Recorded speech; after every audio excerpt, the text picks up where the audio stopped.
Jadi di video sebelumnya saya coba buat menyalakan lagi PC lawas saya dan mengupgrade-nya dengan menambah GPU untuk sekedar main game. Kalian bisa cek di video sebelumnya. Nah, jadi GPU yang saya gunakan itu adalah GT 430 1GB DDR3. Saat digunakan dengan spek lawas saya yaitu Intel Core 2 Duo E8400 dan 4GB RAM DDR2, performanya masih belum keluar 100%. Load yang dihasilkan hanya sekitar di 50% saja. Untuk itu, saya akan coba lagi dengan spesifikasi PC yang berbeda untuk mengeluarkan semua kemampuan dari GPU GT 430 itu, agar kita semua bisa tahu sampai mana kemampuan GT 430 untuk memainkan game. Apakah masih playable dimainkan atau sudah seharusnya jadi GPU display aja. Oke, tanpa berlama-lama lagi, langsung kita ke pengujian performa GPU-nya. Tapi sebelum itu, intro dulu.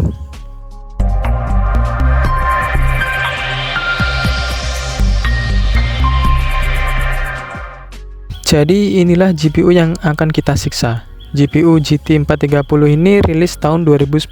Jadi saya kira game yang akan kita uji nanti adalah game yang rilis antara tahun 2010 sampai 2012.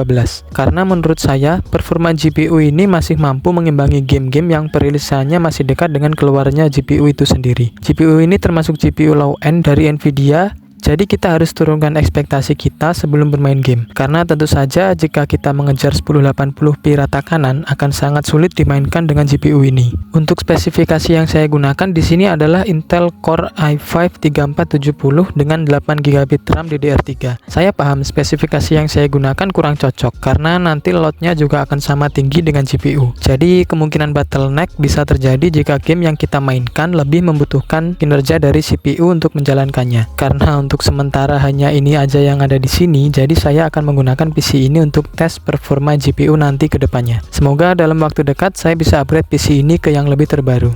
Kembali ke pengujian di video ini, yaitu pengujian GPU GT 430. Saya coba melakukan pengujian beberapa judul game yang menurut saya masih mungkin bisa dimainkan dengan spesifikasi di atas, agar kita bisa tahu sejauh mana kemampuan dari GT 430 ini bekerja. Oke, langsung saja kita pengujian gamenya. Game yang pertama adalah Assassin's Creed Revelation. Game yang rilis tahun 2011 ini masih lancar dimainkan dengan spesifikasi di atas. Pada setting 1080p dengan settingan low, game hanya berjalan di bawah 30 fps saat kondisi sedang ramai. Namun saat tidak ada NPC yang ditampilkan, game dapat berjalan di atas 30 fps. Sedangkan jika kita turunkan resolusinya ke 720p, fps yang dihasilkan meningkat menjadi 40-50 fps. Jadi menurut saya setting yang ideal di game ini adalah 720p untuk kenyamanan saat bermain game.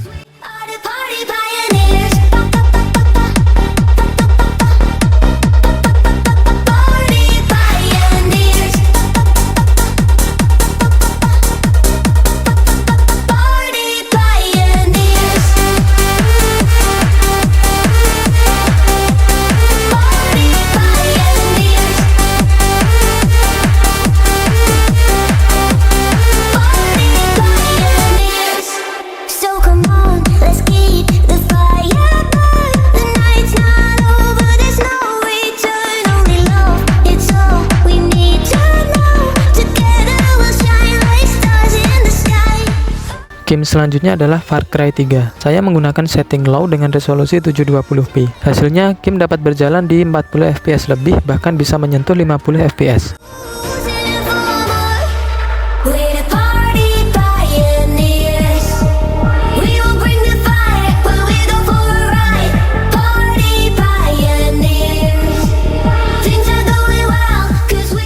Namun saat saya naikkan resolusinya menjadi 1080p, game hanya mampu berjalan di 20-an fps saja.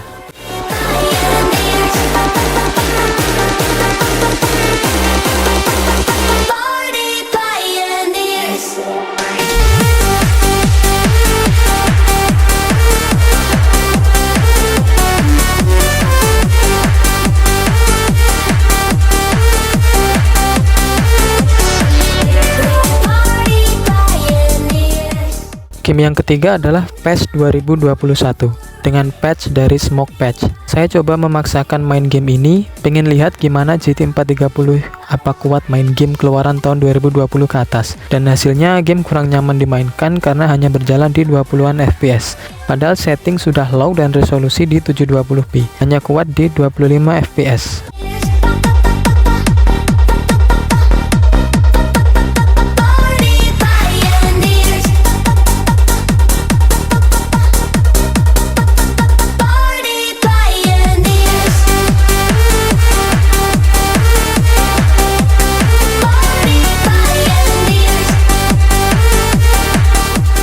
Meskipun saya coba main bukan di full screen, tidak ada peningkatan FPS yang dihasilkan. Jadi saya rasa untuk PES 2021, GPU ini tidak recommended.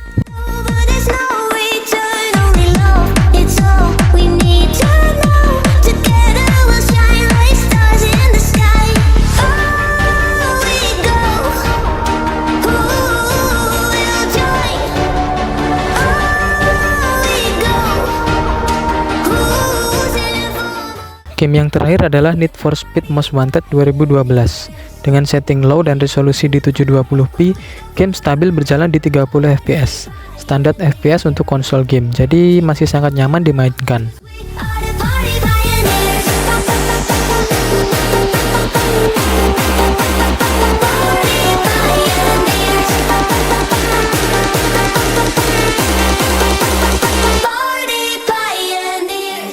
Saat resolusi saya naikkan di 1080p, fps-nya turun jadi 25 fps. Jadi untuk game ini, settingan terbaik ada di grafik low dan resolusi 720p.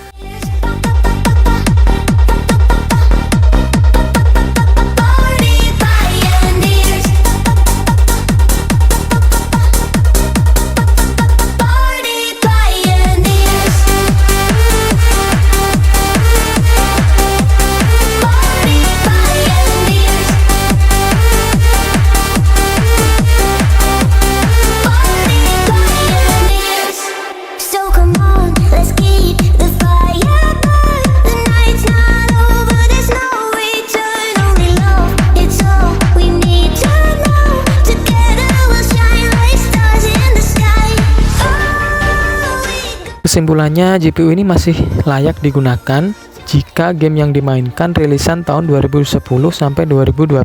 Setelah lewat dari tahun itu, GPU ini sudah kewalahan untuk memainkan nyaman di 30 fps. Unit yang saya beli kali ini sudah waktunya ripasta karena suhunya sangat panas. Seperti yang kalian lihat, saat full load, suhu bisa menyentuh di 90 derajat bahkan lebih. Sangat wajar untuk GPU lawas yang hanya punya satu kipas kecil dan sudah lama tidak ganti pasta. Jadi ada baiknya jika kalian membeli GPU bekas dan bekas itu sudah cukup lama, ada baiknya kalian lakukan ripasta, atau jika kalian tidak bisa, kalian bisa bawa GPU ini ke toko komputer untuk diganti pastanya agar suhu terjaga di bawah 80 derajat. Oke, segitu dulu untuk tes performa GT 430 ini. Komen di bawah jika ada yang kurang dari video ini, karena itu sangat membantu untuk perkembangan channel ini. Sampai ketemu di lain kesempatan dan terima kasih.